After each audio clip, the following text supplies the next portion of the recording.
هر کال 10 اکتوبر د ذهني ناروغتیا د درملنې نړیواله او نړۍ په کچه دغه ورځ د ذهني صحت ورځ مانځل کیږي. په دغه مناسب سره د سوات سیدو شریف په د جنکو ډیګري کالج د نفسیاتو په څانګه کې یو دستور شوی ده چې پکې پوهانو ویلي دي چې په دغه سیمه کې جنگ جګړو او معاشي بدحالۍ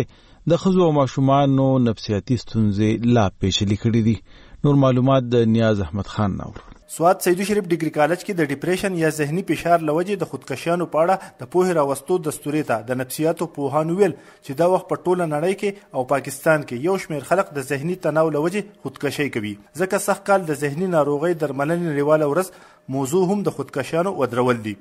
د یاد کالج نفسیاتو څانګې مشره عظما الیاس وایي چې په سوات کې هم هر کال په لسونو ښځې د ذهني ناروغۍ له وجې خودکشي کوي. موږ د دنیا په لحاظ سره وګورو نو په دنیا کې هر کال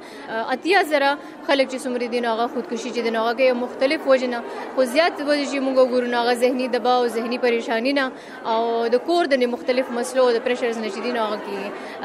د څه موږ د پاکستان موږ وګورو نو په پاکستان کې چې کم د دغه د هغه هم انکریز کیږي 15 نه 16% پورې چې کم دین هغه پر ییر چې دین هغه د کم ریټ چې دغه ریپورت شوی دی چې دغه کیږي دا یو برننګ شو دی مطلب دا نن سبا دا ډیر زیات د مسله چې دا زیات شوی ده نو د دې موږ وایو چې د وړاندې کولو لپاره د دې آگاهی پهلوالو لپاره موږ نن دا پروګرام کړی دی.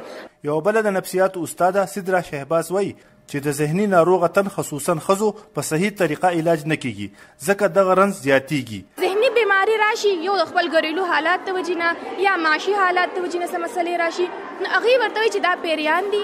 یا دا بسایه شوی دا ملاګانو لبوزي باباګانو لبوزي نو کدا څه قسم یې چې تاسو کور کې څوک زنانه یا کما شومان یا سړیم کې دي شي هر قسم راځي نو تاسو دا غوي سره سپورټ ورکې دا سي د دغه پیر باباګان د کم نقلی چې دي دا غوي طرف نه بوتل نه تاسو پرهیز وکړئ. مین خبره دا د غوي لک تاسو چې دینو توجه غواړي غوي سره تاسو خپل باندې ول خبره وکړئ. سایکولوژیست بوزي سایکیاټریست بوزي دا غوي مسلې په دې تر باندې حل کړئ. د کالج پرنسپل ډاکټر نرګس سارا چې په نفسیاتو کې پی ایچ ډي کړی دا وایي چې زده کوونکو کې هم ذهني ناروغي دي او لوی وجه د مور پلار لخوا خپل فیصله پس د کوونکو په زور او زبردستي ورهچول دي. دا چې زور کوي هغه ماشومان اکثر د سبق نه پاتې شي عمري